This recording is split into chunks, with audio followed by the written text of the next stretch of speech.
ਸੋ relationship build ਕਰਨਾ, ਇੱਕ ਦੂਜੇ ਨੂੰ ਜਾਣ ਪਛਾਣ ਵਧਾਉਣੀ, ਇੱਕ ਦੂਜੇ ਨੂੰ ਸਮਝਣਾ, ਇਹਦੇ ਵਿੱਚ ਬਹੁਤ ਸਮਾਂ ਲੱਗਦਾ। ਬਿਲਕੁਲ। ਸੋ ਉਹ ਅਸੀਂ ਬੜਾ ਸਕਸੈਸਫੁਲ ਕੀਤਾ। ਮੁੱਦੇ ਨੇ ਜਿਹੜੇ ਹੱਲ ਕਰਨ ਦੀ ਕੋਸ਼ਿਸ਼ ਕੀਤੀ ਹੈ। ਸਾਡੀ ਇਕੋਨਮੀ ਅੱਗੇ ਵਧੇ, ਜੌਬਸ ਕ੍ਰੀਏਟ ਹੋਣ, ਸਾਡੇ ਸ਼ਹਿਰ ਦੇ ਵਿੱਚ ਕੰਮ ਕਰਨਾ, ਬਿਜ਼ਨਸ ਸੈਟਅਪ ਕਰਨਾ ਸੌਖਾ ਹੋਵੇ, ਸਖਾਲਾ ਹੋਵੇ, ਸਸਤਾ ਹੋਵੇ। ਬਿਲਕੁਲ। ਇਹਨਾਂ ਚੀਜ਼ਾਂ ਨੂੰ ਧਿਆਨ ਦੇ ਵਿੱਚ ਰੱਖ ਕੇ ਕਾਫੀ ਅਸੀਂ ਚੇਂਜਸ ਕੀਤੀਆਂ ਨੇ। ਤੁਹਾਨੂੰ ਪਤਾ ਕਿ ਕਲਾਈਮੇਟ ਚੇਂਜ ਦਾ ਕਿੱਡਾ ਵੱਡਾ ਕ੍ਰਾਈਸਿਸ ਹੈ ਦੁਨੀਆ ਦੇ ਵਿੱਚ, ਵਾਤਾਵਰਨ ਦੇ ਵਿੱਚ ਤਬਦੀਲੀ ਹੋ ਰਹੀ ਹੈ। ਸਾਡਾ ਸ਼ਹਿਰ ਕੀ ਰੋਲ ਨਿਭਾ ਸਕਦਾ ਇਹਦੇ ਬਾਰੇ ਉਹ 'ਤੇ ਅਸੀਂ ਐਕਸ਼ਨ ਲੈ ਰਹੇ ਹਾਂ, ਕਿਉਂਕਿ ਸਾਰਿਆਂ ਦੀ ਸਾਂਝੀ ਜ਼ਿੰਮੇਵਾਰੀ ਬਣਦੀ ਆ। ਜਿਹੜੀ ਸਾਡੀ ਸੋਸ਼ਲ ਇਸ਼ੂਜ਼ ਹੈਗੇ ਵੇ, ਹਾਊਸਲੈਸਨੈਸ ਦੇ, ਦਾ ਮੈਂਟਲ ਹੈਲਥ, ਐਡਿਕਸ਼ਨ ਦਾ ਜਿਹੜਾ ਕ੍ਰਾਈਸਿਸ ਸਾਡਾ ਸ਼ਹਿਰ ਭੁਗਤ ਰਹੇ, ਸਾਰੇ ਹੀ ਸ਼ਹਿਰ ਭੁਗਤ ਰਹੇ ਨੇ, ਉਹਨੂੰ ਹੱਲ ਕਰਨ ਵਾਸਤੇ ਵੀ ਅਸੀਂ ਕੋਸ਼ਿਸ਼ ਕਰ ਰਹੇ ਹਾਂ। ਪ੍ਰੋਵਿੰਸ ਨੇ ਫੰਡਿੰਗ ਅਨਾਉਂਸ ਕੀਤੀ ਸੀ, ਮੈਨੂੰ ਬੜਾ ਮਾਣ ਹੈ ਕਿ ਅਸੀਂ ਉਹਦੇ ਨਾਲ ਕੰਮ ਕਰਕੇ ਸ਼ਹਿਰ ਦੀ ਤਰੱਕੀ ਨੂੰ ਅੱਗੇ ਤੋਰ ਰਹੇ। ਜਿਹੜੇ ਸਿੰਪਟਮਸ ਨੇ ਉਹਨਾਂ ਦੀ ਧਿਆਨ ਦਿੰਦੇ ਰਹੇ ਤਾਂ ਜਿਹੜਾ ਰੋਗ ਹੈ ਉਹਦਾ ਹੱਲ ਨਹੀਂ ਲੱਭਦਾ। ਬਿਲਕੁਲ। ਤੇ ਰੋਗ ਦਾ ਹੱਲ ਹੈ, ਪਰ ਅਨਫੋਰਚੂਨੇਟਲੀ ਉੱਥੇ ਇਨਵੈਸਟ ਨਹੀਂ ਕੀਤਾ ਜਾ ਰਿਹਾ। ਮਹਿੰਗਾਈ ਵੱਧ ਗਈ ਹੈ। ਬਿਲਕੁਲ। ਇਨਫਲੇਸ਼ਨ ਇੰਨੀ ਵੱਧ ਗਈ ਹੈ ਕਿ ਲੋਕਾਂ ਨੂੰ ਸਮੱਸਿਆ ਆ ਰਹੀ ਹੈ ਕਿ ਜਿਹੜਾ ਪਹਿਲਾਂ ਉਹ ਫੂਡ ਸਸਤੇ ਰੇਟ ਤੇ ਮਿਲਦਾ ਸੀ, ਹੁਣ ਨਹੀਂ ਮਿਲਦਾ। ਅਫੋਰਡੇਬਿਲਿਟੀ ਦਾ ਬਹੁਤ ਵੱਡਾ ਫੈਕਟਰ ਹੈ। ਕੋਈ ਪ੍ਰੀਮੀਅਰ ਹੋਵੇ, ਕੋਈ ਪ੍ਰਾਈਮ ਮਿਨਿਸਟਰ ਹੋਵੇ, ਸਾਡਾ ਕੰਮ ਹੈ ਉਹਨਾਂ ਨਾਲ ਮਿਲ ਕੇ ਕੰਮ ਕਰਨਾ। ਬਿਲਕੁਲ। ਜੇਸਨ ਕੈਨੀ ਗਵਰਨਮੈਂਟ ਦੇ ਨਾਲ ਜਿੰਨਾ ਕੁ ਵੀ ਅਸੀਂ ਕਰ ਸਕੇ ਕੀਤਾ, ਰਾਈਟ। ਕੋਈ ਸਾਨੂੰ ਫਾਇਦੇ ਵੀ ਹੋਏ ਇਸ ਗੱਲ ਦੇ, ਫਿਰ ਵੀ ਸਾਨੂੰ ਇਗਨੋਰ ਕਰਦੇ ਰਹੇ, ਕਿਉਂਕਿ ਐਡਮਿੰਟਨ ਨੂੰ ਹਮੇਸ਼ਾ ਜਿਹੜੀ ਪ੍ਰੋਵਿੰਸ਼ੀਅਲ ਗਵਰਨਮੈਂਟ ਇਗਨੋਰ ਕਰਦੀ ਆ ਰਹੀ ਹੈ। ਪੰਜਾਬੀ ਨੈਸ਼ਨਲ ਟੈਲੀਵਿਜ਼ਨ ਤੇ ਆਪ ਜੀ ਦਾ ਸਵਾਗਤ ਹੈ ਜੀ। ਮਨਜੀਤ ਸਿੰਘ ਫੇਰੂਮਨ ਵੱਲੋਂ ਆਪ ਜੀ ਦਾ ਸਵਾਗਤ ਹੈ। ਸਤਿ ਸ਼੍ਰੀ ਅਕਾਲ ਦੋਸਤੋ। 1 ਸਾਲ ਦਾ ਸਮਾਂ ਹੋ ਚੁੱਕਿਆ ਵਾ ਜਦੋਂ ਅਲਬਰਟਾ ਦੇ ਵਿੱਚ ਮਿਊਨਿਸਪਲ ਇਲੈਕਸ਼ਨ ਹੋਏ ਸੀ ਔਰ ਐਡਮਿੰਟਨ ਸਿਟੀ ਨੂੰ ਨਵੀਂ ਸਿਟੀ ਕਾਉਂਸਲ ਮਿਲੀ ਸੀ। 12 ਕਾਉਂਸਲਰ ਤੇ 1 ਮੇਅਰ ਦੀ ਚੋਣ ਹੋਈ। ਐਗਜ਼ੈਕਟਲੀ 26 ਅਕਤੂਬਰ ਨੂੰ ਅਹੁਦੇ ਦੀ ਸਹੁੰ ਚੁੱਕੀ ਗਈ। ਇਸ ਸਾਲ ਦੇ ਵਿੱਚ ਸਿਟੀ ਕਾਉਂਸਲ ਦੀਆਂ ਕੀ ਪ੍ਰਾਪਤੀਆਂ ਰਹੀਆਂ, ਕੀ ਚੈਲੰਜਸ ਇਹਨਾਂ ਨੂੰ ਫੇਸ ਕਰਨੇ ਪਏ, ਇਸ ਬਾਬਤ ਗੱਲਬਾਤ ਕਰਨ ਲਈ ਅੱਜ ਸਿਟੀ ਹਾਲ ਪਹੁੰਚੇ ਹਾਂ। ਗੱਲਬਾਤ ਕਰਨ ਲਈ ਸਾਡੇ ਨਾਲ ਜੁੜੇ ਨੇ Sardar Amarjeet Sohi, the honourable mayor of Edmonton. ਭਾਜੀ ਸਤਿ ਸ਼੍ਰੀ ਅਕਾਲ ਜੀ। ਥੈਂਕ ਯੂ ਮਨਜੀਤ, ਤੁਹਾਡਾ ਤੇ ਤੁਹਾਡੇ ਸਾਰੇ ਹੀ ਵਿਊਅਰਸ ਦਾ ਕਿ ਤੁਸੀਂ ਮੈਨੂੰ ਮੌਕਾ ਦਿੱਤਾ ਕਿ ਤੁਹਾਡੇ ਜ਼ਰੀਏ ਮੈਂ ਉਹਨਾਂ ਦੇ ਨਾਲ ਗੱਲਬਾਤ ਕਰ ਸਕਾਂ ਜੀ। ਭਾਜੀ ਪੋਸਟ ਦੇਖੀ ਸੀ 365 ਡੇਜ਼ ਤੁਸੀਂ ਕੰਪਲੀਸ਼ਨ ਇੱਕ ਪੋਸਟ ਪਾਈ ਸੀ। ਹਾਂਜੀ। ਸਾਲ ਹੋ ਗਿਆ। ਹਾਂਜੀ। ਇਹ ਸਾਲ ਕਿਵੇਂ ਦਾ ਰਿਹਾ, ਕਿੰਨੀਆਂ ਕੁ ਚੁਣੌਤੀਆਂ ਆਈਆਂ, ਪ੍ਰਾਪਤੀਆਂ ਕੀ ਰਹੀਆਂ? ਦੇਖੋ, ਜਿਵੇਂ ਤੁਸੀਂ ਕਿਹਾ ਸੀਗਾ ਕਿ ਸਾਡੀ ਕੌਂਸਲ ਨਵੀਂ ਕੌਂਸਲ ਹੈ, ਇਹਦੇ ਵਿੱਚ 13 ਦੇ ਵਿੱਚੋਂ 8 ਨਵੇਂ ਕੌਂਸਲ ਮੈਂਬਰਸ ਚੁਣੇ ਗਏ ਨੇ ਤੇ ਮੇਅਰ ਨਵਾਂ ਹੋਣਾ। ਸੋ ਰਿਲੇਸ਼ਨਸ਼ਿਪ ਬਿਲਡ ਕਰਨਾ, ਇੱਕ ਦੂਜੇ ਨੂੰ ਜਾਣ ਪਛਾਣ ਵਧਾਉਣੀ, ਇੱਕ ਦੂਜੇ ਨੂੰ ਸਮਝਣਾ, ਇਹਦੇ ਵਿੱਚ ਬਹੁਤ ਸਮਾਂ ਲੱਗਦਾ। ਬਿਲਕੁਲ। ਸੋ ਉਹ ਅਸੀਂ ਬੜਾ ਸਕਸੈਸਫੁਲ ਕੀਤਾ। ਨਾਲ ਹੀ ਨਾਲ ਕਈ ਮੁੱਦੇ ਨੇ ਜਿਹੜੇ ਹੱਲ ਕਰਨ ਦੀ ਕੋਸ਼ਿਸ਼ ਕੀਤੀ ਹੈ। ਸਾਡੀ ਇਕੋਨਮੀ ਅੱਗੇ ਵਧੇ, ਜੌਬਸ ਕ੍ਰੀਏਟ ਹੋਣ, ਸਾਡੇ ਸ਼ਹਿਰ ਦੇ ਵਿੱਚ ਕੰਮ ਕਰਨਾ, ਬਿਜ਼ਨਸ ਸੈਟਅਪ ਕਰਨਾ ਸੌਖਾ ਹੋਵੇ, ਸਖਾਲਾ ਹੋਵੇ, ਸਸਤਾ ਹੋਵੇ। ਬਿਲਕੁਲ। ਇਹਨਾਂ ਚੀਜ਼ਾਂ ਨੂੰ ਧਿਆਨ ਦੇ ਵਿੱਚ ਰੱਖ ਕੇ ਕਾਫੀ ਅਸੀਂ ਚੇਂਜਸ ਕੀਤੀਆਂ ਨੇ। ਮੈਨੂੰ ਬੜਾ ਮਾਣ ਹੈ ਕਿ ਐਡਮਿੰਟਨ ਇਸ ਵੇਲੇ ਜੇ ਤੁਸੀਂ ਪਰਮਿਟ ਵਾਸਤੇ ਅਪਲਾਈ ਕਰਨਾ ਹੈ ਜਾਂ ਕੋਈ ਡਿਵੈਲਪਮੈਂਟ ਪਰਮਿਟ ਲੈਣਾ ਹੈ, ਸਾਰਿਆਂ ਤੋਂ ਫਾਸਟੈਸਟ ਸਿਟੀ ਬਣ ਗਿਆ ਇਸ ਵੇਲੇ। ਸੋ ਬੜਾ ਜਲਦੀ ਸੌਖਾ ਕੰਮ ਤੁਸੀਂ ਸ਼ੁਰੂ ਕਰ ਸਕਦੇ ਹੋ। ਨਸਲਵਾਦ ਦਾ ਮਸਲਾ ਸਾਡੇ ਸ਼ਹਿਰ ਦੇ ਵਿੱਚ ਸੀਗਾ, ਜਦੋਂ ਆਪਾਂ ਇਲੈਕਸ਼ਨ ਦੇ ਦੌਰਾਨ ਵੀ ਇਹਦੇ ਬਾਰੇ ਗੱਲ ਕਰਦੇ ਰਹੇ ਹਾਂ। ਉਹਦੇ ਵਾਸਤੇ ਅਸੀਂ ਆਪਣੀ ਜਿਹੜੀ ਸਟ੍ਰੈਟਜੀ ਹੈ ਬਣਾਈ ਹੈ, ਉਹ ਇੰਪਲੀਮੈਂਟ ਕਰ ਰਹੇ ਹਾਂ। ਗ੍ਰਾਂਟਸ ਕ੍ਰੀਏਟ ਕੀਤੀਆਂ ਨੇ ਜਿਹੜੀਆਂ ਕਮਿਊਨਿਟੀ ਬੇਸਡ ਆਰਗੇਨਾਈਜੇਸ਼ਨ ਲੈ ਸਕਦੀਆਂ ਨੇ, ਤਾਂ ਕਿ ਉਹ ਸਾਡੇ ਸ਼ਹਿਰ ਨੂੰ ਵਧੀਆ ਬਣਾਉਣ ਵਾਸਤੇ ਇੱਥੇ ਸਾਰੇ ਸ਼ਾਂਤੀ ਨਾਲ ਰਹਿ ਸਕਣ, ਸੇਫ ਰਹਿ ਸਕਣ। ਉਹਦੇ ਵਿੱਚ ਕਾਫੀ ਇੰਪਰੂਵਮੈਂਟ ਹੋ ਰਹੀ ਹੈ। ਤੁਹਾਨੂੰ ਪਤਾ ਕਿ ਕਲਾਈਮੇਟ ਚੇਂਜ ਦਾ ਕਿੱਡਾ ਵੱਡਾ ਕ੍ਰਾਈਸਿਸ ਹੈ ਦੁਨੀਆ ਦੇ ਵਿੱਚ, ਵਾਤਾਵਰਨ ਦੇ ਵਿੱਚ ਤਬਦੀਲੀ ਹੋ ਰਹੀ ਹੈ। ਸਾਡਾ ਸ਼ਹਿਰ ਕੀ ਰੋਲ ਨਿਭਾ ਸਕਦਾ ਇਹਦੇ ਬਾਰੇ ਉਹ 'ਤੇ ਅਸੀਂ ਐਕਸ਼ਨ ਲੈ ਰਹੇ ਹਾਂ, ਕਿਉਂਕਿ ਸਾਰਿਆਂ ਦੀ ਸਾਂਝੀ ਜ਼ਿੰਮੇਵਾਰੀ ਬਣਦੀ ਹੈ। ਬਾਕੀ ਸਰਵਿਸਿਜ਼ ਜਿਹੜੀਆਂ ਅਸੀਂ ਪ੍ਰੋਵਾਈਡ ਕਰਦੇ ਹਾਂ, ਪਬਲਿਕ ਟਰਾਂਸਪੋਰਟ ਦੀ ਹੋਈ, ਫਾਇਰ, ਪੁਲਿਸ ਜਾਂ community services, libraries, rack centres, ਉਹ ਹੁਣ ਖੁੱਲ੍ਹ ਗਏ ਸਾਰੇ। ਪੈਂਡੈਮਿਕ ਦੇ ਦੌਰਾਨ ਬੰਦ ਸੀਗੇ। ਉਹ ਸਰਵਿਸਿਜ਼ ਹੁਣ ਸਾਰਿਆਂ ਨੂੰ ਅਵੇਲੇਬਲ ਨੇ। ਪਬਲਿਕ ਟਰਾਂਸਪੋਰਟ ਦੇ ਵਿੱਚ ਕੁਝ ਖਾਮੀਆਂ ਸੀਗੀਆਂ, ਉਹ ਵੀ ਦੂਰ ਕਰ ਰਹੇ ਹਾਂ। ਸੋ ਓਵਰਆਲ ਸਰਵਿਸਿਜ਼ ਨੂੰ ਵਧੀਆ ਬਣਾਉਣ ਵਾਸਤੇ ਲੱਗੇ ਹੋਏ ਹਾਂ ਅਤੇ ਮੈਨੂੰ ਲੱਗਦਾ ਕਿ ਸਾਲ ਦੇ ਵਿੱਚ ਜੋ ਕਾਰਗੁਜ਼ਾਰੀ ਰਹੀ ਹੈ ਮੇਰੇ ਅਨੁਸਾਰ ਤਾਂ ਠੀਕ ਰਹੀ ਹੈ। ਬਾਕੀ ਇਹ ਹੈ ਵੀ ਕਿ ਜਿਹੜੇ ਸਾਡੇ ਵੋਟਰਸ ਨੇ ਜਾਂ ਜਿਹੜੇ ਸਾਡੇ ਰੈਜ਼ੀਡੈਂਟਸ ਨੇ, ਉਹਨਾਂ ਨੇ ਜੱਜ ਕਰਨਾ ਹੁੰਦਾ, ਪਰ ਓਵਰਆਲ ਗੁੱਡ ਫੀਡਬੈਕ ਮਿਲ ਰਹੀ ਹੈ। ਇੱਕ ਮੈਂ ਕੱਲ੍ਹ ਰਿਪੋਰਟ ਪੜ੍ਹ ਰਿਹਾ ਸੀਗਾ ਜੀ, ਨਾਰਥ ਅਮਰੀਕਾ ਦਾ ਸਰਵੇ ਸੀ ਉਹਦੇ ਵਿੱਚ, ਤੇ ਕਿਹਾ ਵੀ ਐਡਮਿੰਟਨ ਡਾਊਨਟਾਊਨ ਕੋਰ ਜਿਹੜਾ ਵਾ ਸਭ ਤੋਂ ਤੇਜ਼ੀ ਦੇ ਨਾਲ ਰਿਕਵਰੀ ਹੋਈ ਹੈ ਇੱਥੇ। That's a very good news for city. ਹਾਂਜੀ ਬਿਲਕੁਲ, ਸਾਡੇ ਸ਼ਹਿਰ ਦੇ ਵਿੱਚ ਅਸੀਂ ਡਾਊਨਟਾਊਨ ਤੇ ਬਹੁਤ ਤਵੱਜੋ ਦੇ ਰਹੇ ਹਾਂ। ਇਨਵੈਸਟਮੈਂਟ ਬਹੁਤ ਹੋ ਰਹੀ ਹੈ। ਤਕਰੀਬਨ 11 ਪ੍ਰੋਜੈਕਟ ਸ਼ੁਰੂ ਹੋਏ ਆ ਡਾਊਨਟਾਊਨ ਦੇ ਵਿੱਚ, ਜਿੱਥੇ ਲੋਕਾਂ ਨੂੰ ਰਹਿਣ ਵਾਸਤੇ ਥਾਂ ਬਣ ਰਹੀ ਹੈ, ਜਿਹਦੇ ਨਾਲ ਤਕਰੀਬਨ ਆਈ ਥਿੰਕ 2000 ਨਵਾਂ ਯੂਨਿਟ ਹਾਊਸਿੰਗ ਯੂਨਿਟ ਡਾਊਨਟਾਊਨ ਦੇ ਵਿੱਚ ਖੁੱਲ੍ਹਣਾ। ਜਿਹੜੀ ਸਾਡੀ ਸੋਸ਼ਲ ਇਸ਼ੂਜ਼ ਹੈਗੇ ਵੇ ਹਾਊਸਲੈਸਨੈਸ ਦੇ, ਦਾ ਮੈਂਟਲ ਹੈਲਥ ਐਡਿਕਸ਼ਨ ਦਾ ਜਿਹੜਾ ਕ੍ਰਾਈਸਿਸ ਸਾਡਾ ਸ਼ਹਿਰ ਭੁਗਤ ਰਹੇ, ਸਾਰੇ ਹੀ ਸ਼ਹਿਰ ਭੁਗਤ ਰਹੇ ਨੇ, ਉਹਨੂੰ ਹੱਲ ਕਰਨ ਵਾਸਤੇ ਵੀ ਅਸੀਂ ਕੋਸ਼ਿਸ਼ ਕਰ ਰਹੇ ਹਾਂ। ਪ੍ਰੋਵਿੰਸ ਨੇ ਫੰਡਿੰਗ ਅਨਾਉਂਸ ਕੀਤੀ ਸੀ, ਮੈਨੂੰ ਬੜਾ ਮਾਣ ਹੈ ਕਿ ਅਸੀਂ ਉਹਦੇ ਨਾਲ ਕੰਮ ਕਰਕੇ ਸ਼ਹਿਰ ਦੀ ਤਰੱਕੀ ਨੂੰ ਅੱਗੇ ਤੋਰ ਰਹੇ ਹਾਂ। ਤਾਂ ਬਹੁਤ ਵਧੀਆ ਚੱਲ ਰਿਹਾ ਤੇ ਡਾਊਨਟਾਊਨ ਠੀਕ ਆ ਰਿਹਾ। ਹੋਰ ਕੰਮ ਕਰਨ ਵਾਲੇ ਨੇ ਤੇ ਕਰਦੇ ਰਵਾਂਗੇ।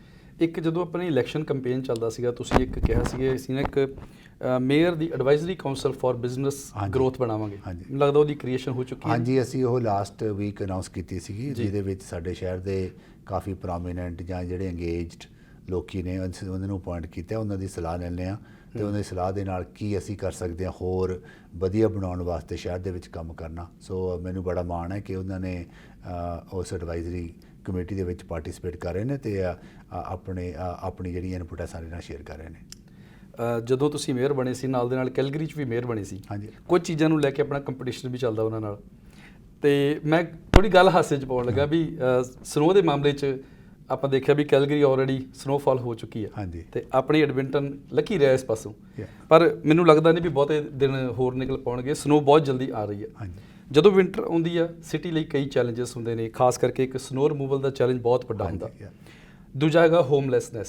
ਇਹਨਾਂ ਦੋਵਾਂ ਮੁੱਦਿਆਂ ਨੂੰ ਕਿਵੇਂ ਨਜਿੱਠਿਆ ਜਾਵੇਗਾ? ਕਿਉਂਕਿ ਮੈਂ ਕੱਲ ਲਾਸਟ ਈਅਰ ਪਰਸਨਲੀ ਆਬਜ਼ਰਵ ਕੀਤਾ ਸੀਗਾ ਕਿ ਸਨੋ ਰਿਮੂਵਲ ਤਾਂ ਬਹੁਤ ਵਧੀਆ ਸੀ, ਸਕ੍ਰੈਪਰ ਨਾਲ ਸਾਫ਼ ਕਰ ਦਿੱਤਾ ਜਾਂਦਾ ਸੀ, ਪਰ ਸੈਂਡਿੰਗ ਨਹੀਂ ਸੀ ਹੁੰਦੀ, ਜਿਸ ਕਰਕੇ ਬਹੁਤ ਜ਼ਿਆਦਾ ਐਕਸੀਡੈਂਟ ਹੁੰਦੇ। ਨਹੀਂ, ਅਸੀਂ ਇੰਪਰੂਵ ਕਰ ਰਹੇ ਹਾਂ ਲਾਸਟ ਈਅਰ, ਕਿਉਂਕਿ ਕਹਿੰਦੇ ਕਿ ਸਾਡੇ ਵਾਤਾਵਰਨ ਦੇ ਵਿੱਚ ਤਬਦੀਲੀ ਹੋ ਰਹੀ ਹੈ ਤੇ ਜਿਹੜੇ ਵੈਦਰ ਦੇ ਪੈਟਰਨ ਨੇ ਉਹ ਚੇਂਜ ਹੋ ਰਹੇ ਨੇ। ਪਹਿਲਾਂ ਕਦੇ ਇੱਦਾਂ ਕਦੇ ਉੱਪਰ ਚਲੇ ਜਾਣਾ ਟੈਂਪਰੇਚਰ, ਫਿਰ ਥੱਲੇ ਆ ਜਾਣਾ, ਇੱਦਾਂ ਬਹੁਤ ਘੱਟ ਹੁੰਦਾ ਸੀਗਾ।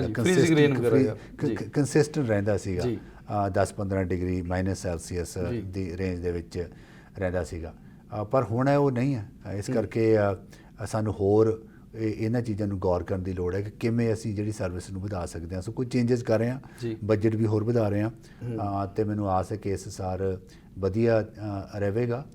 ਪਰ ਇਹ ਕਿ ਹਰ ਸ਼ਹਿਰ ਦੀ ਆਪਣੀਆਂ ਯੂਨੀਕ ਸਿਚੁਏਸ਼ਨ ਹੁੰਦੀਆਂ ਨੇ। ਕੈਲਗਰੀ ਦੇ ਵਿੱਚ ਸਨੋ ਭਾਵੇਂ ਨਹੀਂ ਪੈਂਦੀ ਹੈ, ਪਰ ਉੱਥੇ ਕਿਉਂਕਿ ਜਿਹੜੇ ਗਰਮੀ ਦੀਆਂ ਹਵਾਵਾਂ ਆ ਜਾਂਦੀਆਂ ਨੇ, ਸ਼ਨੁਕਸ ਆ ਜਾਂਦੇ ਨੇ, ਉਹਦੇ ਕਰਕੇ ਉਹ ਪਿਘਲ ਜਾਂਦੀ ਆ।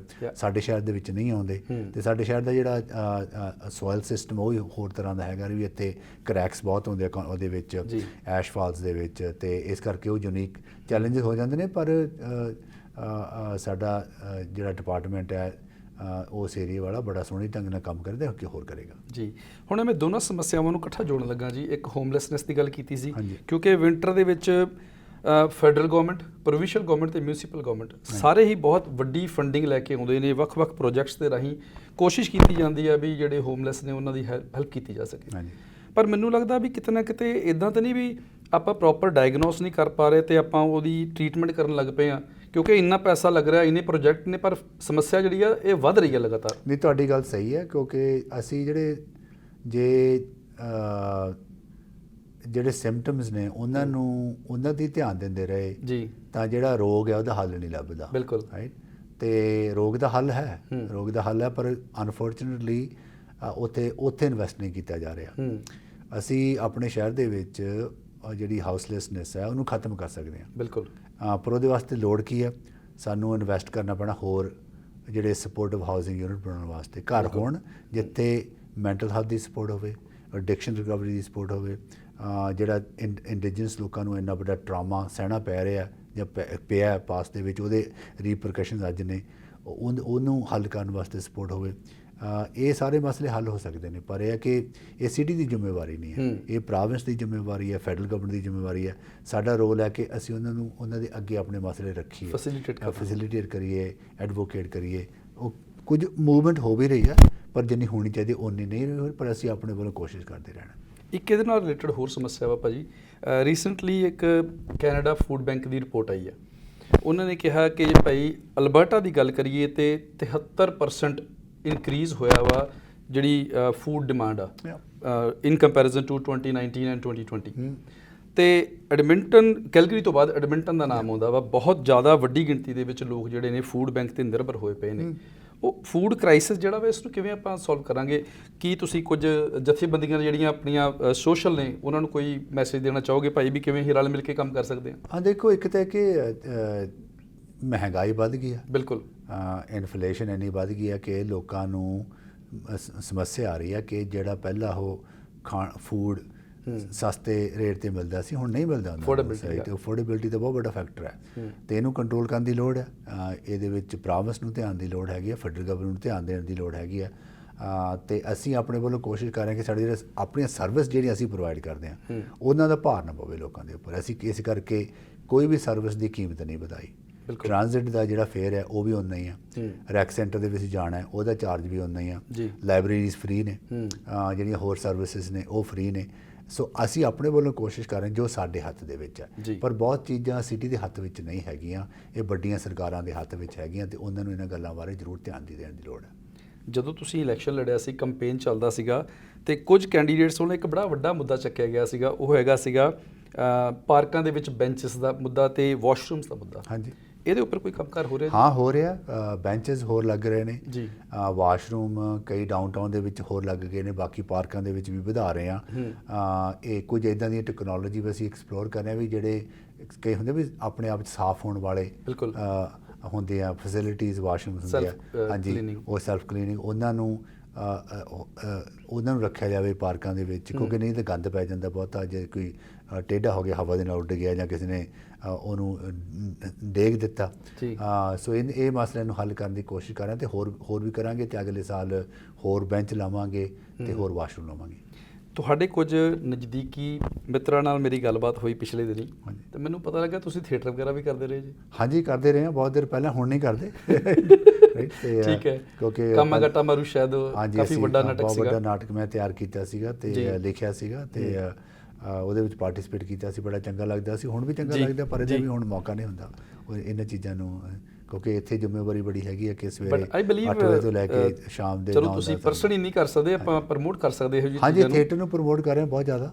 ਇਹ ਆਪਣੇ ਕੈਂਪੇਨ ਦੇ ਵਿੱਚ ਬੜੀ ਵੱਡੀ ਕਮਿਟਮੈਂਟ ਸੀ, ਕਿਉਂਕਿ ਜਿਹੜਾ ਆਰਟਸ ਐਂਡ ਕਲਚਰ ਹੈ ਇਹ ਇਕੱਲੀ ਸਾਡੀ ਇਕੋਨਮੀ ਨੂੰ ਹੀ ਨਹੀਂ ਅੱਗੇ ਵਧਾਉਂਦਾ, ਸਾਡੇ ਸਮਾਜ ਨੂੰ ਵਧੀਆ ਬਣਾਉਣ ਵਾਸਤੇ, ਸਾਡੇ ਜਿਹੜੀਆਂ ਸਦਭਾਵਨਾ ਬਣਾਈ ਰੱਖਣ ਵਾਸਤੇ ਬਹੁਤ ਜ਼ਰੂਰੀ ਹੁੰਦਾ। ਤੇ ਸਾਡਾ ਸ਼ਹਿਰ ਬੜੀ ਵਧੀਆ ਢੰਗ ਦੇ ਨਾਲ ਆਰਟਸ ਆਰਗੇਨਾਈਜੇਸ਼ਨਸ ਨੂੰ, ਕਲਚਰ ਆਰਗੇਨਾਈਜੇਸ਼ਨ ਨੂੰ ਸਪੋਰਟ ਕਰਦਾ ਜੀ। ਰੀਸੈਂਟਲੀ ਤੁਹਾਡਾ ਇੱਕ ਟ੍ਰਿਪ ਹੋਇਆ ਸੀ ਓਟਵਾ ਨੂੰ। ਹਾਂਜੀ, honourable prime minister Justin Trudeau ਜੀ ਨੂੰ ਮਿਲੇ ਤੁਸੀਂ, ਵੱਖ-ਵੱਖ ਫੈਡਰਲ ਮਿਨਿਸਟਰਸ ਨੂੰ ਮਿਲ ਕੇ ਆਏ। ਉਹ ਜਿਹੜੀ ਫੇਰੀ ਸੀ ਕਿਵੇਂ ਦੀ ਰਹੀ? ਕੀ ਕੁਛ ਤੁਹਾਨੂੰ ਲੱਗਦਾ ਵੀ ਐਡਮਿੰਟੋਨੀਅਸ ਲਈ ਲੈ ਕੇ ਆਏ ਤੁਸੀਂ ਜਾਂ ਆਉਣ ਵਾਲੇ ਸਮੇਂ 'ਚ ਸਾਨੂੰ ਕੰਕਰੀਟ ਰੂਪ 'ਚ ਮਿਲ ਸਕਦਾ? ਸਾਡਾ ਜਾਣ ਦਾ ਮਕਸਦ ਹੈਗਾ ਕਿ ਅਸੀਂ ਫੈਡਰਲ ਗਵਰਨਮੈਂਟ ਨੂੰ ਦੱਸ ਸਕੀਏ ਵੀ ਸਾਡੇ ਮਸਲੇ ਕੀ ਨੇ ਜੀ, ਜਾਂ ਸਾਡੀਆਂ ਕੰਮ ਕਰਨ ਦੀਆਂ ਓਪਰਚੁਨਿਟੀਜ਼ ਕੀ ਨੇ ਜਿੱਥੇ ਸਾਂਝੇ ਤੌਰ 'ਤੇ ਕੰਮ ਕਰ ਸਕਦੇ ਹਾਂ। ਜਿਵੇਂ ਕਿ ਤੁਸੀਂ ਹਾਊਸਲੈਸਨੈਸ ਦੀ ਗੱਲ ਕੀਤੀ ਸੀ, ਉਹਦੇ ਵਿੱਚ ਫੈਡਰਲ ਗਵਰਨਮੈਂਟ ਦਾ ਬਹੁਤ ਵੱਡਾ ਰੋਲ ਆ, ਕਿਵੇਂ ਉਹ ਨਿਭਾ ਸਕਦੇ ਨੇ, ਕਿਵੇਂ ਅਸੀਂ ਉਹਦੀ ਹੈਲਪ ਕਰ ਸਕਦੇ ਹਾਂ।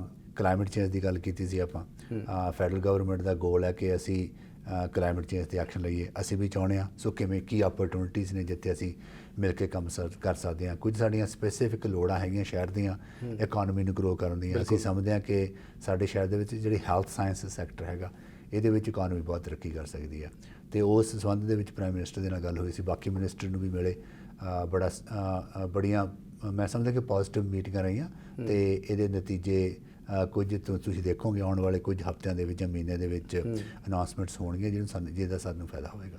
ਪ੍ਰੋਵਿੰਸ਼ੀਅਲ ਗਵਰਨਮੈਂਟ ਬਦਲ ਚੁੱਕੀ ਹੈ। ਹਾਂਜੀ, ਵੈਸੇ ਤਾਂ ਚਲੋ ਪਾਰਟੀ ਸੇਮ ਆ ਬਟ ਸਟਿਲ ਪ੍ਰੀਮੀਅਰ ਚੇਂਜ ਹੋ ਚੁੱਕਿਆ। ਉਹਨਾਂ ਨਾਲ ਮੁਲਾਕਾਤਾਂ ਹੋਈਆਂ ਜਾਂ ਉਹਨਾਂ ਨਾਲ ਜਿਹੜੇ 6-7 ਮਹੀਨੇ ਹੈਗੇ ਆ ਉਹਨਾਂ ਨਾਲ ਸਮਾਂ ਜਿਹੜਾ ਕਿਵੇਂ ਗੁਜ਼ਾਰਿਆ ਜਾਵੇਗਾ, ਉਹਨਾਂ ਨਾਲ ਮਿਲ ਕੇ ਕਿਵੇਂ ਆਪਣੇ ਜਿਹੜੇ ਟੀਚੇ ਨੇ ਉਹਨਾਂ ਨੂੰ ਪੂਰਾ ਕਰਿਆ ਜਾਵੇਗਾ? ਦੇਖੋ, ਮੇਰੀ ਤਾਂ ਕੋਸ਼ਿਸ਼ ਇਹ ਹੈ ਕਿ ਕੋਈ ਪ੍ਰੀਮੀਅਰ ਹੋਵੇ, ਕੋਈ ਪ੍ਰਾਈਮ ਮਿਨਿਸਟਰ ਹੋਵੇ, ਸਾਡਾ ਕੰਮ ਹੈ ਉਹਨਾਂ ਨਾਲ ਮਿਲ ਕੇ ਕੰਮ ਕਰਨਾ। ਬਿਲਕੁਲ, ਜੇਸਨ ਕੈਨੀ ਗਵਰਨਮੈਂਟ ਦੇ ਨਾਲ ਜਿੰਨਾ ਵੀ ਅਸੀਂ ਕਰ ਸਕੇ ਕੀਤਾ, ਰਾਈਟ। ਕੋਈ ਸਾਨੂੰ ਫਾਇਦੇ ਵੀ ਹੋਏ ਇਸ ਗੱਲ ਦੇ, ਫਿਰ ਵੀ ਸਾਨੂੰ ਇਗਨੋਰ ਕਰਦੇ ਰਹੇ, ਕਿਉਂਕਿ ਐਡਮਿੰਟਨ ਨੂੰ ਹਮੇਸ਼ਾ ਜਿਹੜੀ ਪ੍ਰੋਵਿੰਸ਼ੀਅਲ ਗਵਰਨਮੈਂਟ ਇਗਨੋਰ ਕਰਦੀ ਆ ਰਹੀ ਹੈ।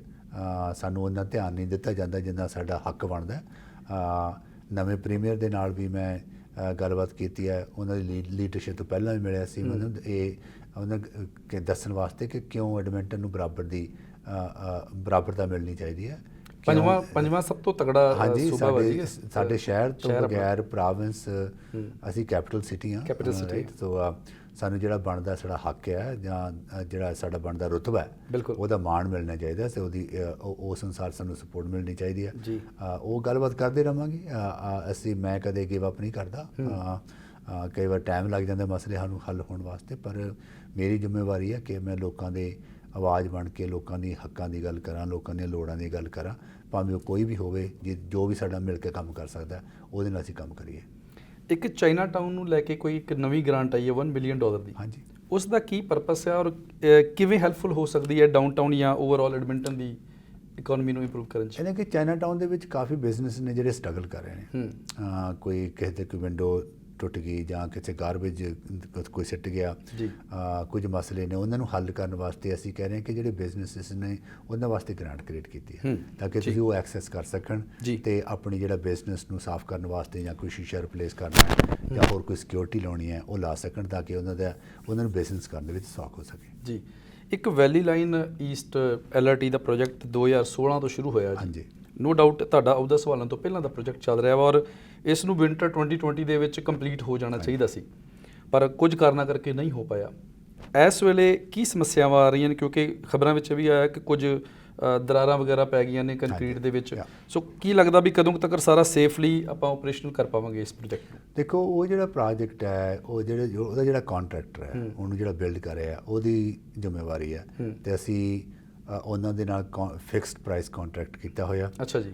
ਉਹ ਡਿਲੇ ਕਰ ਰਹੇ ਨੇ ਪਰ ਇਹਦਾ ਭਾਰ ਸਿਟੀ ਤੇ ਨਹੀਂ ਪੈ ਰਿਹਾ। ਹਾਂ, ਸਰਵਿਸ ਨਹੀਂ ਮਿਲ ਰਹੀ ਹੈ, ਬੜੀ ਦਿੱਕਤ ਹੈ। ਮੈਂ ਸਮਝਦਾ ਕਿ ਬੜੀ ਫਰਸਟ੍ਰੇਟਿੰਗ ਵਾਲੀ ਗੱਲ ਹੈਗੀ ਹੈ ਮੇਰੇ ਵਾਸਤੇ ਕਿ ਜਿਹੜਾ ਪ੍ਰੋਜੈਕਟ 2 ਸਾਲ ਪਹਿਲਾਂ ਖੁੱਲ੍ਹਣਾ ਚਾਹੀਦਾ ਅੱਜ ਤੱਕ ਨਹੀਂ ਖੁੱਲ੍ਹਿਆ। ਪਰ ਅਸੀਂ ਉਹਨਾਂ ਨੂੰ ਜ਼ਿੰਮੇਵਾਰੀ ਉਹਨਾਂ ਦੀ ਤੇ ਜ਼ਿੰਮੇਵਾਰੀ ਅਸੀਂ ਉਹਨਾਂ ਨੂੰ ਠਹਿਰਾ ਰਹੇ ਹਾਂ ਤੇ ਉਹਨਾਂ ਨਾਲ ਕੰਮ ਕਰ ਰਹੇ ਹਾਂ ਕਿ ਜਲਦੀ ਤੋਂ ਜਲਦੀ ਇਸ ਨੂੰ ਤੁਸੀਂ ਕੰਪਲੀਟ ਕਰੋ ਤਾਂ ਕਿ ਸਰਵਿਸ ਸ਼ੁਰੂ ਹੋ ਸਕੇ। ਸੋ ਜਿਹੜੇ ਕਰੈਕਸ ਦੀ ਤੁਸੀਂ ਗੱਲ ਕਰਦੇ ਸੀ ਉਹ ਹੁਣ ਰਿਪੇਅਰ ਹੋ ਰਹੇ ਨੇ ਜੀ।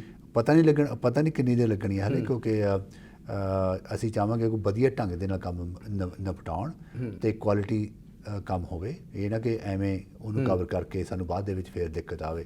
ਸੋ ਅਸੀਂ ਪੂਰੀ ਤਰ੍ਹਾਂ ਮੋਨੀਟਰ ਕਰ ਰਹੇ ਹਾਂ ਤੇ ਮੈਨੂੰ ਆਸ ਹੈ ਕਿ ਜਦੋਂ ਵੀ ਇਹ ਜਿਹੜੇ ਡਿਫੈਕਟਸ ਨੇ ਇਹ ਠੀਕ ਹੋ ਗਏ ਤੇ ਸਰਵਿਸ ਸ਼ੁਰੂ ਹੋਵੇਗੀ, ਕਿਉਂਕਿ ਲੋਕਾਂ ਦਾ ਨਾ ਬਹੁਤ ਵੱਡਾ ਕੰਸਰਨ ਹੈ। ਬਿਲਕੁਲ, ਜਿਹੜੇ ਲੋਕ ਮੈਲਬੋਰਨ ਤੋਂ ਡਾਊਨਟਾਊਨ ਕੰਮ ਕਰਨ ਆਉਂਦੇ ਨੇ ਜਾਂ ਸਹੂਲਤਾਂ ਲੈਣ ਆਉਂਦੇ ਨੇ, ਸਰਵਿਸਿਸ ਸਿਟੀ ਹਾਲ ਆਉਂਦੇ ਨੇ ਜਾਂ ਕੈਨੇਡਾ ਪੈਲੇਸ ਆਉਂਦੇ ਨੇ, ਉਹਨਾਂ ਦੀਆਂ ਬੜੀਆਂ ਸਮੱਸਿਆਵਾਂ ਨੇ ਭਾਈ। ਅਸੀਂ ਸਮਝਦੇ ਹਾਂ ਸਮੱਸਿਆ, ਇਸ ਕਰਕੇ ਅਸੀਂ ਚਾਹੁੰਦੇ ਕਿ ਜਲਦੀ ਤੋਂ ਜਲਦੀ ਖੁੱਲ੍ਹੇ, ਪਰ ਅਸੀਂ ਨਾਲ ਇਹ ਵੀ ਚਾਹੁੰਦੇ ਕਿ ਜਦੋਂ ਖੁੱਲ੍ਹੇ ਪੂਰਾ ਸੇਫ ਹੋਵੇ। Safety is most important. Last question, inflation no doubt ਇੱਕ ਫੈਡਰਲ ਮੁੱਦਾ ਵਾ ਔਰ ਇਹ ਫੈਡਰਲ ਨਹੀਂ, ਮੈਨੂੰ ਲੱਗਦਾ ਗਲੋਬਲੀ ਹੋਣ ਚੁੱਕਿਆ ਗਲੋਬਲ ਹੈ ਔਰ ਪਰ ਇਹਦਾ ਪ੍ਰਭਾਵ ਐਡਮਿੰਟਨ ਇਸ 'ਤੇ ਵੀ ਪੈਂਦਾ, ਹਰੇਕ ਬੰਦੇ 'ਤੇ ਪੈ ਰਿਹਾ। ਉਸ ਤੋਂ ਇਲਾਵਾ ਬੈਂਕ ਆਫ ਕੈਨੇਡਾ ਦੀ ਗੱਲ ਕਰੀਏ ਤਾਂ ਇਸੇ ਸਾਲ 6 ਵਾਰੀ ਰੇਟ ਆਫ ਇੰਟਰਸਟ ਜਿਹੜਾ ਵਧਾ ਚੁੱਕਿਆ। ਹਾਂਜੀ, ਉਹਦੇ ਨਾਲ ਹਾਊਸਿੰਗ 'ਤੇ ਬਹੁਤ ਜ਼ਿਆਦਾ ਅਸਰ ਪਿਆ ਵਾ। ਸਿਟੀ ਆਫ ਐਡਮਿੰਟਨ ਵੱਲੋਂ ਜਾਂ ਤੁਹਾਡੇ ਵੱਲੋਂ ਕੀ ਇਹੋ ਜਿਹੇ ਕਦਮ ਚੁੱਕੇ ਜਾ ਰਹੇ ਨੇ ਵੀ ਅਸੀਂ ਕਿਸੇ ਤਰੀਕੇ ਅਫੋਰਡੇਬਿਲਿਟੀ ਮੇਕ ਸ਼ੋਰ ਕਰ ਸਕੀਏ ਤੇ ਲੋਕਾਂ ਦੀ ਜਿਹੜੀ ਰੋਟੀ ਪਾਣੀ ਆ ਜਾਂ ਹਾਊਸਿੰਗ ਪ੍ਰਾਇਓਰਟੀਜ਼ ਆ ਉਹਨਾਂ ਨੂੰ ਮੁਹੱਈਆ ਕਰਾ ਸਕੀਏ? ਉਹਦੇ ਵਿੱਚ ਅਸੀਂ ਤਾਂ ਇਹੀ ਕਰ ਸਕਦੇ ਹਾਂ ਕਿ ਜਿਹੜੀਆਂ ਸਰਵਿਸਿਜ਼ ਅਸੀਂ ਪ੍ਰੋਵਾਈਡ ਕਰਦੇ ਹਾਂ ਜੀ, ਜਿਵੇਂ ਪਬਲਿਕ ਟਰਾਂਸਪੋਰਟ ਹੋ ਗਈ, ਰੈਕ ਫੈਸਿਲਿਟੀਜ਼ ਹੋ ਗਈਆਂ, ਲਾਇਬ੍ਰੇਰੀਜ਼ ਹੋ ਗਈਆਂ, ਪਾਰਕਸ ਦੀ ਐਕਸੈਸ ਹੋ ਗਈ, ਵੀ ਉਹਨਾਂ ਦਾ ਖਰਚਾ ਨਾ ਵਧਾਇਆ ਜਾਵੇ। ਅਸੀਂ ਵਧਾ ਵੀ ਨਹੀਂ ਰਹੇ, ਪਰ ਇਹ ਇਨਫਲੇਸ਼ਨ ਦਾ ਅਸਰ ਸ਼ਹਿਰ 'ਤੇ ਵੀ ਪੈ ਰਿਹਾ, ਸਾਡੀ ਆਪਣੀ ਮਿਊਨਿਸਪੈਲਿਟੀ 'ਤੇ ਪੈ ਰਿਹਾ। ਜਿਹੜੇ ਪ੍ਰੋਜੈਕਟ ਅਸੀਂ ਬਿਲਡ ਕਰ ਰਹੇ ਹਾਂ ਉਹਨਾਂ ਦੀ ਕੀਮਤਾਂ ਵੱਧ ਗਈਆਂ ਨੇ, ਸੋ ਉਹਦਾ ਭਾਰ ਟੈਕਸ ਪੇਅਰਸ 'ਤੇ ਪੈਂਦਾ। ਸੋ ਅਸੀਂ ਵੀ ਚਾਹਾਂਗੇ ਕਿ ਇਨਫਲੇਸ਼ਨ ਜਲਦੀ ਤੋਂ ਜਲਦੀ ਕੰਟਰੋਲ ਹੋਵੇ ਤੇ ਕਿਉਂਕਿ ਗਲੋਬਲ ਪ੍ਰੋਬਲਮ ਹੈਗੀ, ਇੱਕ ਸ਼ਹਿਰ ਦੀ ਜਾਂ ਇੱਕ ਸੂਬੇ ਦੀ ਜਾਂ ਇੱਕ ਦੇਸ਼ ਦੀ ਪ੍ਰੋਬਲਮ ਨਹੀਂ ਹੈ, ਪਰ ਹੌਲੀ ਹੌਲੀ ਠੀਕ ਹੋ ਰਹੀ ਹੈ ਤੇ ਘਰਾਂ ਦੀਆਂ ਕੀਮਤਾਂ ਵੀ ਜਿਹੜੇ ਹੁਣ ਕਿਸੇ ਦੀ ਮੋਰਗੇਜ ਵੱਧ ਗਈ ਹੈ ਉਹ ਠੀਕ ਹੈ, ਉਹਦਾ ਅਸਰ ਹੈ, ਅਸੀਂ ਸਮਝਦੇ ਹਾਂ ਅਸਰ ਹੈ, ਪਰ ਉਹਦੇ ਵਿੱਚ ਸ਼ਹਿਰ ਕੋਲ ਕੋਈ ਬਹੁਤਾ ਕੰਟਰੋਲ ਨਹੀਂ ਹੈ ਇਹਨਾਂ ਚੀਜ਼ਾਂ ਨੂੰ ਹੱਲ ਕਰਨ ਵਾਸਤੇ, ਕਿਉਂਕਿ ਨੈਸ਼ਨਲ ਲੈਵਲ 'ਤੇ ਲੀਡਰਸ਼ਿਪ ਜਿਹੜੀ ਆ ਐਕਸ਼ਨ ਹੁੰਦੇ ਆ ਤੇ ਹੋ ਰਹੇ ਨੇ, ਉਹਨਾਂ ਨਾਲ ਹੀ ਕੀਤਾ ਜਾ ਸਕਦਾ। ਬਿਲਕੁਲ ਜੀ, ਖਾਸ ਕਰ ਜਿਨ੍ਹਾਂ ਦੀ ਵੇਰੀਏਬਲ ਮੋਰਗੇਜ ਹੈਗੀ ਆ ਉਹਨਾਂ ਦੇ ਤੇ 6 ਵਾਰੀ ਵੱਧ ਚੁੱਕੇ ਨੇ, ਉਹਨਾਂ ਦਾ ਲੱਕ ਟੁੱਟਿਆ ਪਿਆ ਵਾ ਮੋਰਗੇਜਾਂ ਪੇ ਕਰ ਕਰਕੇ। ਤੇ ਆਈ ਹੋਪ ਕਿ ਤੁਸੀਂ ਫੈਡਰਲ ਗਵਰਨਮੈਂਟ ਨਾਲ ਕੋਈ ਰਾਬਤਾ ਕਾਇਮ ਕਰਕੇ ਉਹਨਾਂ ਨੂੰ ਇਹ, ਵੈਸੇ ਤਾਂ ਉਹਨਾਂ ਨੂੰ ਪਤਾ ਹੀ ਹੁੰਦਾ, ਪਰ ਡੈਫੀਨੇਟਲੀ ਜਦੋਂ ਤੁਸੀਂ ਇਨਫੋਰਮੇਸ਼ਨ ਦਿੰਦੇ ਭਾਈ ਵੀ ਸਾਡੇ ਲੋਕ ਸਫਰ ਕਰ ਰਹੇ ਨੇ, ਬਿਲਕੁਲ, ਸੋ ਦੇ ਵਿਲ ਡੂ ਸਮਥਿੰਗ। ਕਰਦੇ ਉਹ ਐਕਸ਼ਨ ਲੈ ਰਹੇ ਨੇ, ਕੋਈ ਇੰਟਰਸਟ ਰੇਟ ਉਹਨਾਂ ਵਧਾਉਣ ਦੀ ਲੋੜ ਪਈ ਕਿਉਂਕਿ ਇਨਫਲੇਸ਼ਨ ਨੂੰ Inflation ਕੰਟਰੋਲ ਬਹੁਤ ਕਰਨ ਜ਼ਿਆਦਾ। ਵਾਸਤੇ, ਪਰ ਨਾਲ ਉਹਦਾ ਦੂਜੇ ਪਾਸੇ ਮਾੜਾ ਅਸਰ ਵੀ ਹੋ ਰਿਹਾ। ਜੀ ਜੀ। ਸੋ ਹੋਪਫੁਲੀ ਕਿ ਜਲਦੀ ਇਹ ਮਸਲੇ ਹੱਲ ਹੋਣਗੇ। ਤੇ ਸੋਈ ਸਾਹਿਬ ਰੀਸੈਂਟਲੀ ਦੀਵਾਲੀ ਹੋ ਕੇ ਲੰਘੀ ਆ, ਹਾਂਜੀ, ਬੰਦੀ ਛੋੜ ਦਿਵਸ, ਤੇ ਉਹਦੀਆਂ ਬਹੁਤ ਬਹੁਤ ਮੁਬਾਰਕਾਂ ਤੁਹਾਨੂੰ ਵੀ ਦੀਵਾਲੀ ਦੀਆਂ ਤੇ ਬੰਦੀ ਛੋੜ ਦੇ ਦਿਵਸ ਦੀਆਂ ਬਹੁਤ-ਬਹੁਤ ਵਧਾਈ। ਸਾਰਿਆਂ ਨੂੰ, ਤੁਹਾਡੇ ਲਿਸਨਰਸ ਨੂੰ ਵੀ ਬਹੁਤ-ਬਹੁਤ ਵਧਾਈ। 365 ਦਿਨ ਹੋ ਚੁੱਕੇ ਨੇ, ਉਹਦੀ ਵੀ ਵਧਾਈ। ਥੈਂਕ ਯੂ ਜੀ। ਤੇ ਆਉਣ ਵਾਲੀ ਹੈਲੋਵੀਨ, ਉਹਦੀ ਲਈ ਵੀ ਸ਼ੁਭ ਕਾਮਨਾਵਾਂ ਨੇ। ਦਰਸ਼ਕਾਂ ਨੂੰ ਕੋਈ ਸੁਨੇਹਾ ਦੇਣਾ ਚਾਹੋ ਹੈਲੋਵੀਨ ਨੂੰ ਲੈ ਕੇ? ਮੈਂ ਤਾਂ ਇਹ ਕਹਾਂਗਾ ਕਿ ਪਲੀਜ਼ ਆਪਣੇ ਆਪ ਨੂੰ ਸੇਫ ਰੱਖੋ। ਹੈਲੋਵੀਨ ਦਾ ਮਕਸਦ ਹੁੰਦਾ ਕਿ ਅਸੀਂ ਆਪਣੇ ਨੇਬਰ ਨੂੰ ਜਾਣੀਏ, ਜੀ। ਬੱਚੇ ਇਕੱਠੇ ਹੋ ਕੇ ਇੱਕ ਦੂਜੇ ਨੂੰ ਖੇਲਣ ਮਿਲਣ ਤੇ ਆਨੰਦ ਮਾਣਨ, ਪਰ ਨਾਲ ਆਪਣੇ ਆਪ ਨੂੰ ਸੇਫ ਵੀ ਰੱਖੋ। ਐਂਡ ਹੋਪਫੁਲੀ ਇਸ ਵਾਰੀ ਮੈਨੂੰ ਲੱਗਦਾ ਵੀ ਸਨੋ ਅਜੇ ਨਹੀਂ ਹੈਗੀ, ਲੱਗਦੀ ਤਾਂ ਤੇ ਨਹੀਂ, ਬਾਕੀ ਦੇਖੋ। ਸੁੱਕੀ ਜਿਹੜੀ ਹੈਲੋਵੀਨ ਹੋਵੇਗੀ, ਤਾਂ enjoy yourself, enjoy with families and kids. Thank you very much ਸੋਈ ਸਾਹਿਬ, Thank ਤੇ you. ਮਿਲਦੇ ਹਾਂ ਦੁਬਾਰਾ ਅਗਲੀ ਵਾਰੀ ਕੁਝ ਹੋਰ ਸਵਾਲਾਂ ਦੇ ਨਾਲ, ਕੁਝ ਹੋਰ ਸਮੱਸਿਆਵਾਂ ਦੇ ਨਾਲ। ਤਦ ਤੱਕ ਲਈ ਬਹੁਤ ਬਹੁਤ ਧੰਨਵਾਦ, ਤੁਸੀਂ ਸਮਾਂ ਕੱਢਿਆ। Thank thank you you very very much. Thank you ਜੀ।